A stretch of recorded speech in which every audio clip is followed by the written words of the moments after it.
Welcome to this video on creating a diagnostic questionnaire in Academy. Diagnostics are assessment tools that help learners identify their strengths and areas for improvement.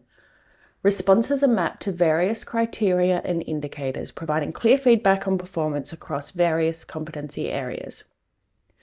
In this video, we'll look at an example from a digital marketing analytics program. This is a program for those new to marketing analytics. The program begins with a diagnostic to understand the learner's current level of confidence across different skill areas, known in Academy as indicators. In this case, we have 3 skill areas: understanding and working with data, analysis and insights, and communication and visualization. This allows the learner to identify their areas to focus on during the course. Then at the end of the course, we ask them to repeat the same diagnostic so they can understand how their skills have evolved. Before building your diagnostic in Academy, I'd recommend spending some time planning the structure. Consider what competencies or skills you need to assess, what scoring scale will work for your organisation, and whether you need self-assessment only, manager or coach assessment, or a combination of both. To create a diagnostic, create a new learning object in your program, then select Diagnostic under the Questionnaire tab. The first screen is the Settings tab, where you add your title and description, choose the type of diagnostic, and set progression rules. Academy offers 4 workflow options. Self means learners complete the diagnostic themselves. Reviewer only means a coach or facilitator assesses learners against the criteria.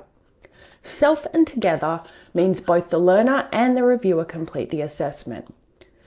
Self, reviewer, and together means that the learner and reviewer both complete it, then they meet to decide on a combined rating. Choose the workflow that suits your organisational needs and available resources.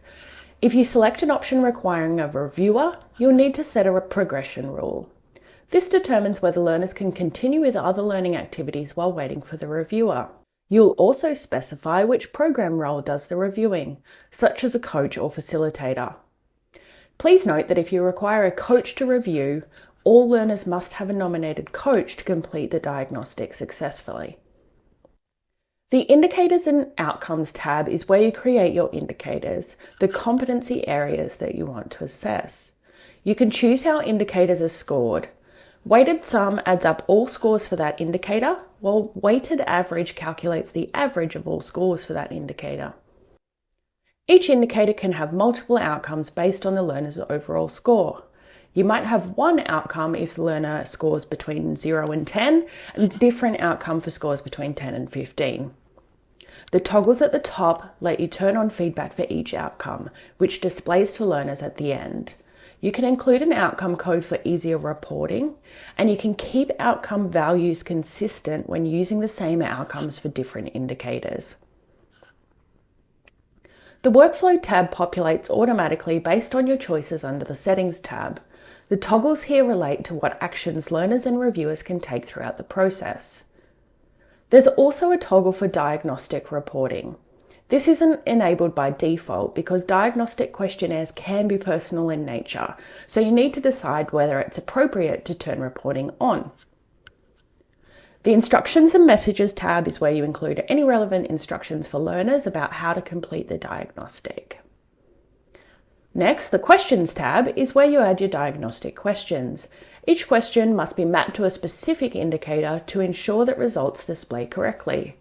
You can duplicate questions and change the order as needed. 2 important considerations. Once learners have started completing a diagnostic, you can't edit the questions, so make sure everything is correct before launching. Also, use preview mode to review your diagnostic setup rather than creating test learner accounts. That covers how to build, plan, and configure diagnostics in Academy. The key to a great diagnostic is good planning up front. Know what you want to assess, choose the right workflow for your organisation, and ensure your questions are mapped correctly to your indicators.